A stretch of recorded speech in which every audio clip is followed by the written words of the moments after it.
Good morning प्यारे विद्यार्थियों। आज दिनांक 24/4/2020 को बीएड फर्स्ट ईयर कोर्स 5 में हम लोग पाठ्यक्रम के दोष के बारे में अध्ययन करेंगे। इसके पहले हम लोग पाठ्यक्रम के बारे में पढ़े थे। पाठ्यक्रम में हम लोगों ने देखा था कि पाठ्यक्रम जो होता है वह बालक के विकास में पूर्ण रूप से सहयोग करता है। पाठ्यक्रम के माध्यम से ही विद्यालय में विभिन्न क्रियाओं के साथ साथ बच्चों के भविष्य को ध्यान में रखते हुए तथा विद्यालय की गतिविधियों को साथ में लेकर के बालक के सर्वांगीण विकास पर फोकस किया जाता है। वैसे तो पाठ्यक्रम को बनाते समय विशेष सावधानियां बरती जाती हैं और पाठ्यक्रम में यह ध्यान दिया जाता है कि पाठ्यक्रम के माध्यम से किसी भी बालक का किसी तरह अवरोध न हो। पाठ्यक्रम से बालक के विकास अवरुद्ध न हो, अर्थात पाठ्यक्रम बालक के विकास में रोड़ा न बने। क्योंकि आज का जो समाज है, आज का जो समय है, वह यह है कि आज हमारी शिक्षा पूर्ण रूप से बालक पर आधारित है। यूँ कह लीजिए कि शिक्षा बालक के लिए है, बालक शिक्षा के लिए नहीं है, बल्कि शिक्षा बालक के लिए है। तो इसके बावजूद भी पाठ्यक्रम में कुछ न कुछ दोष उत्पन्न हो जाते हैं जो निम्नलिखित हैं। विभिन्न विषयों के पाठ्यक्रम को वैसे तो अत्यंत सावधानी से निर्मित किया जाता है एवं इनके निर्माण में विभिन्न सिद्धांतों को ध्यान में रखा जाता है, लेकिन पाठ्यक्रम निर्माताओं द्वारा वर्तमान में तेजी से होने वाले परिवर्तन के कारण कुछ कमियां या दोष रह जाते हैं जो निम्नलिखित हैं। जैसे विद्यार्थियों के सम्मुख विपुल मात्रा में विषय वस्तु प्रस्तुत कर दी जाती है, चाहे विद्यार्थियों में उसे ग्रहण करने की क्षमता हो या ना हो। सबसे बड़ा दोष यह है कि विद्यार्थियों को ध्यान रखे बगैर अधिक मात्रा में विषय वस्तु उनके सामने प्रस्तुत की जाती है, चाहे बालक के अंदर क्षमता हो या ना हो, उसको ग्रहण करने की क्षमता हो या ना हो। यह पाठ्यक्रम का दोष है, जबकि ऐसा नहीं होना चाहिए। होना यह चाहिए कि बालक की जो क्षमता है उसकी क्षमता के अनुसार पाठ्यक्रम का निर्माण करना चाहिए। अगला है, पाठ्यक्रम विद्यार्थियों को वास्तविक तथा सामाजिक जीवन से पृथक कर देते हैं। प्राकृतिक शक्तियों के विकास का पूर्ण अवसर नहीं देता। यह पाठ्यक्रम कह रहा है कि विद्यार्थियों को वास्तविक तथा सामाजिक जीवन से अलग कर देता है, दूर कर देता है। यह उनका जो प्राकृतिक शक्तियां हैं, प्राकृतिक शक्तियों का जो विकास है, उसका पूर्ण अवसर विद्यार्थी को नहीं मिल पाता। अगला है कि पाठ्यक्रम में क्रिया प्रधानता की पर्याप्त मात्रा का अभाव होता है। मतलब जो पाठ्यक्रम बनाया जाता है, पाठ्यक्रम यूँ होना चाहिए कि बालक करके सीखे। करके सीखने से तात्पर्य है कि बालक कोई भी कार्य को करेगा तो करके सीखने का जो अनुभव है वह अमिट होता है, विद्यार्थियों में बहुत दिन तक रहता है। लेकिन जो बालक किसी कार्य को सुन करके जानता है, देख करके जानता है, तो उसका अनुभव धीरे धीरे कम हो जाता है। लेकिन यदि वह कार्य को किया है तो निश्चित रूप से वह हमेशा हमेशा के लिए उसके माइंड में स्थान बना लेता है। अगला है कि व्यक्तिगत विभिन्नता व पूर्ण निर्धारित उद्देश्यों का ध्यान नहीं रखा जाता। आप जानते हैं संसार में जितने भी व्यक्ति हैं सब में कुछ न कुछ विभिन्नताएं पाई जाती हैं। तो विद्यार्थी एक ही एज का होगा, एक ही कक्षा में पढ़ने वाला होगा, लेकिन आप देखते हैं कि कुछ न कुछ अंतर होता है। किसी का IQ ज़्यादा होता है, किसी की बुद्धि लब्धि तीव्र होती है, किसी की बुद्धि लब्धि मंद होती है और किसी की बुद्धि लब्धि अधिक तेज होती है। तो आप देखते हैं कि एक क्लास टीचर जो होता है, कक्षा अध्यापक जो होता है, वह जब अपने कक्षा में कार्य को करता है तो वह इन तीनों प्रकार के बच्चों को एक साथ लेकर के चलने का प्रयास करता है, क्योंकि वह जानता है यदि हम तीव्र बुद्धि वाले बालक को पढ़ाएंगे, उसको लेकर के बढ़ेंगे, तो हमारा पीछे जो सामान्य बुद्धि का बालक बैठा है, मंद बुद्धि का बालक बैठा है, वह इस कोर्स को नहीं सीख पाएगा। लेकिन यदि वह मंद बुद्धि के बालक को लेकर के चलता है, किसी बात को लेकर के उसको पढ़ाता है, समझाता है, तो आगे बैठा कहा कि तीव्र बुद्धि वाला जो बालक है वह उबेगा, फिर भी उसका जो शिक्षण कार्य होगा वह अच्छा नहीं होगा। इसलिए वह इन तीनों को मिला करके चलता है। लेकिन कह रहा है कि पाठ्यक्रम जो होता है, पाठ्यक्रम व्यक्तिगत भिन्नता को ध्यान नहीं रखता है। वो पाठ्यक्रम एक ही पाठ्यक्रम सबके लिए बना दिया जाता है, चाहे बालक का IQ तीव्र हो या मंद हो। पाठ्यक्रम में परीक्षाओं को अधिक महत्व दिया जाता है। एक आज का जो हमारा सिलेबस है, जो हमारा पाठ्यक्रम है, उसमें क्या है, परीक्षाओं को अधिक महत्व दिया जाता है। जो भी क्लास चलता है, जो भी क्लास टीचर होता है, वह यह देखता है कि कौन सा क्वेश्चन इम्पॉर्टेंट है, इसको हम पढ़ाते हैं। इम्पॉर्टेंट क्यों? क्योंकि एग्ज़ाम में आने वाला।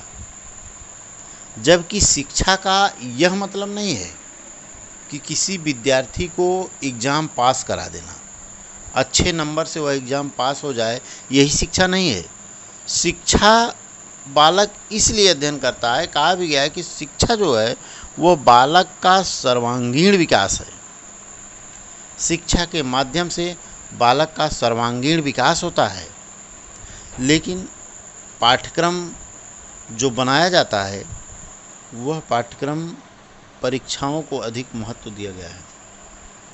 पाठ्यक्रम को अत्यंत सैद्धांतिक व पुस्तकीय बनाया जाता है। इसमें वास्तविकता तथा व्यवहारिकता का पूर्ण अभाव होता है। आज के समय का जो पाठ्यक्रम होता है वह अत्यंत सैद्धांतिक व पुस्तकीय बनाया जाता है, क्योंकि यह भी कहा गया है कि शिक्षा को पूर्ण रूप से रोजगार तहत होना चाहिए। रोजगार को ध्यान में रख करके, विद्यार्थियों की आवश्यकताओं को ध्यान में रख करके, समाज क्या चाहता है इसको देखते हुए आज का जो पाठ्यक्रम है वह पूर्ण रूप से पुस्तकीय बनाया गया है। इसमें वास्तविकता तथा व्यवहारिकता का पूर्ण अभाव है। न तो इसमें सत्यता है और न ही व्यवहारिकता है, क्योंकि आज का जो बालक है, आप देखते हैं कि वह व्यवहारिकता जानता ही नहीं है। किस व्यक्ति से किस तरह बात किया जाए वह यह चीज़ नहीं जानता है। वह सिर्फ अपने अधिकारों की बात करना जानता है, लेकिन वह यह नहीं जानता कि हमारी सभ्यता क्या है, हमारी संस्कृति क्या है। वह अपनी सभ्यता को और अपनी संस्कृति को भूलता हुआ चला जा रहा है। गणित शिक्षण के उद्देश्यों एवं सीखने के अनुभवों का विस्तृत वर्णन नहीं किया गया है। पाठ्यक्रम में आप देखते हैं तो गणित शिक्षण को किस तरह से सीखा जाता है और इसके अनुभव क्या है, इसका विस्तृत वर्णन पाठ्यक्रम में नहीं पाया जाता है। सामाजिक तथा सांस्कृतिक मूल्यों की प्राप्ति में सहायक नहीं होता। अभी हमने आपको बताया कि सामाजिक और सांस्कृतिक आज का बच्चा जानता ही नहीं है कि समाज क्या है, संस्कृति क्या है, सभ्यता क्या है। वह यह नहीं जानता है। वह सिर्फ और सिर्फ सेल्फिश है। वह अपने अधिकारों की बात करेगा, स्वार्थ की बात करेगा, अपनेपन की बात करेगा, लेकिन वह यह नहीं जानता कि समाज भी कुछ है, भारतीय सभ्यता कुछ है, भारतीय संस्कृति कुछ है, जिसके लिए आज भारत के लोग जाने जाते हैं। यहाँ की संस्कृति, यहाँ की सभ्यता के कारण ही लोग जाने जाते हैं, लेकिन आज का बालक उसको भूल रहा है, वह उस पर ध्यान नहीं दे रहा है। क्यों? क्योंकि हमारे सिलेबस में दोष है, हमारे पाठ्यक्रम में दोष है, हमारे पाठ्यक्रम में उसको कहीं ऐसा स्थान नहीं दिया गया है। व्यावसायिक तथा तकनीकी प्रशिक्षण नहीं मिलता। कह रहा है कि हमारी जो शिक्षा व्यवस्था है, हमारा जो पाठ्यक्रम है, उसमें व्यावसायिक और तकनीकी प्रशिक्षण नहीं दिया जाता है। प्रायोगिक कार्यों व दैनिक जीवन के से संबंध का अभाव है। प्रायोगिक कार्यों, दैनिक जीवन से संबंध का अभाव है। प्रायोगिक कार्य क्या है, दैनिक दिनचर्या क्या है, इनका तालमेल नहीं बनता। अमनोवैज्ञानिक है, परीक्षाओं पर अधिक बल दिया गया है और सृजनात्मक कार्यों का अभाव है। कह रहा है कि आज का जो विद्यार्थी है वह इसमें, आज का जो पाठ्यक्रम है, इस पाठ्यक्रम में सृजनात्मक कार्यों का अभाव है। यह मनोवैज्ञानिक नहीं है, अमनोवैज्ञानिक है। मीन्स थोपा गया है या परीक्षाओं के उद्देश्य को देख करके बनाया गया है कि कौन सा पाठ्यक्रम में क्या ऐसा चीज़ डालें जिसको पढ़ करके बालक अच्छे नंबर से पास हो जाए।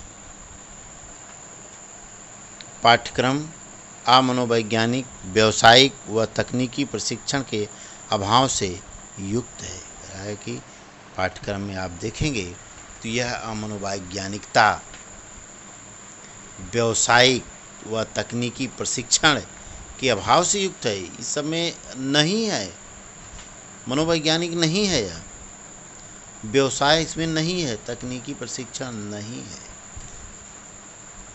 यह हमारा जो पाठ्यक्रम है, इस पाठ्यक्रम में जो दोष हैं, इसी का रीज़न है कि आज का जो विद्यार्थी है वह हमारे समाज को, हमारी संस्कृति को भूलता हुआ चला जा रहा है। और आगे पाठ्यक्रम की कमियों को दूर करने के सुझाव, इसमें कमियों को कुछ दूर करने के सुझाव दिया गया है, जिसमें आप देखेंगे कि पाठ्यक्रम सामाजिक तथा व्यवहारिक जीवन से संबंधित किया जाए तथा अनुभवों की पूर्णता को भी महत्व दिया जाना चाहिए। अरे कि अनुभवों की पूर्णता हो और पाठ्यक्रम सामाजिक हो, व्यवहारिक हो, मनोवैज्ञानिक हो। जो व्यवहारिकता का अभाव इसमें है, उसमें व्यवहारिकता डाली जाए, क्योंकि हमारी जो सभ्यता है, हमारी जो संस्कृति है, उसको सजो करके रखना है। बालक की व्यक्तिगत भिन्नताओं, रुचियों एवं आवश्यकताओं को ध्यान में रखना चाहिए। बालक की व्यक्तिगत भिन्नताओं अर्थात एक ही सिलेबस, एक ही पाठ्यक्रम सभी बच्चों के लिए नहीं होना चाहिए। सबके लिए अलग अलग पाठ्यक्रम होना चाहिए और उनकी जो रुचियां हैं, उनकी आवश्यकताएं जो हैं, उनको ध्यान में रख करके बनाया जाए तो पाठ्यक्रम अच्छा होगा। प्रयोगात्मक कार्य का प्रावधान होना चाहिए। पाठ्यक्रम के तहत, पाठ्यक्रम के अंदर प्रयोगात्मक कार्यों का प्रभाव होना चाहिए। अतः भिन्न विद्वानों का मत है कि पाठ्यक्रम जो भी हो, जो पाठ्यक्रम बनाया जाए, वह पाठ्यक्रम बनाते समय कुछ महत्वपूर्ण बातों को ध्यान में रखना चाहिए कि बालक की रुचि क्या है, बालक की योग्यता क्या है, बालक की क्षमता क्या है, किस क्षमता को वह ग्रहण करने की शक्ति उसके अंदर है, बालक की एज क्या है, कैपेसिटी क्या है, किस परिवेश से आता है, कहाँ का बच्चा है और बालक किस में संतुष्ट है। एक चीज़ यह भी है कि बच्चा जो चाहे यदि उसको उसके तहत डालेंगे तो वह आसानी से सीख जाएगा, लेकिन बालक यदि कुछ और चाहता है, बालक चाहता है कि हम इंजीनियर बनेंगे, लेकिन हम उसको डॉक्टर बनाना चाहेंगे, तो ना तो वह इंजीनियर बन पाएगा और ना ही डॉक्टर बन पाएगा। क्यों? क्योंकि वह इंजीनियर बन नहीं पा रहा है, आप नहीं बनने दे रहे हैं, हम नहीं बनने दे रहे हैं, और डॉक्टर इसलिए नहीं बन पा रहा है कि उसकी उसमें रुचि नहीं है। इसलिए बालक की रुचि को ध्यान में रखते हुए यदि कार्य को किया जाए यदि बालक की रुचि और आवश्यकताओं, बालक की क्षमताओं को देखते हुए कार्य को किया जाए तो निश्चित रूप से कार्य अच्छा होगा, बालक का विकास भी अच्छा होगा और बालक अपने गंतव्य मार्ग तक पहुंचेगा। और ऐसा पाठ्यक्रम सराहनीय होगा। पाठ्यक्रम ऐसा ही होना चाहिए। धन्यवाद।